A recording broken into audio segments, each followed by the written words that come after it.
18.000 ааламдын ичинде бир эле адам акча табат. Жаныбарлар, курт кумурскалар, кескелдириктер, тили жок, ою жок, бирок Аллах Таала алардын рызкысын берип атат. Бир эле адам акылдуу, бир эле адам акча табат, бирок ошол эле учурда эч тойбойт да.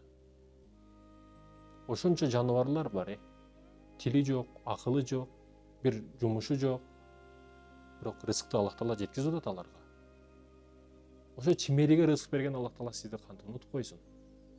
Бүгүн рызык маселесине коркпош керек. Үйлөнсөм, аялымды кантип багам деп бойдоктор корко берет да. Анын үйүндө атасы аркылуу рызыкны берип турган. Анын өзүнүн үйүндө рызык берген Аллах Таала сиз үйгө келгенден кийин рызыкты берип кое берет. Рызык ушундай маселе. Өлүм сыяктуу кууп жүрөт. Өлүмдөн да тез жүрөт бул рызык маселеси. Ошондой экен, коркпоңуз. Рызкыңызды ойлоп коркпоңуз. Келечектеги маселелерди ойлоп коркпоңуз. Аллах бүгүн рызкыңызды берип атабы? Кээ бирөөлөр өкүнөт. Бүгүн квартира арзан,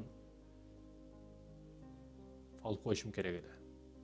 Былтыр өтө арзан эле, ошол учурда алып коюшум керек эле, быйыл кымбаттап кетиптир. Сиз бүгүн Audи'де жүрөсүзбү? Audи'ге жараша, бензиниге, объемуга жараша акча чыга берет сизде. Убагы келет, 5 жети эмес, 5 жетиге жараша, бензиниге жараша, ошого жараша каражат акча табыла берет сизде. Айтор деңгээлде Аллах Таала түзмө түз кармайт.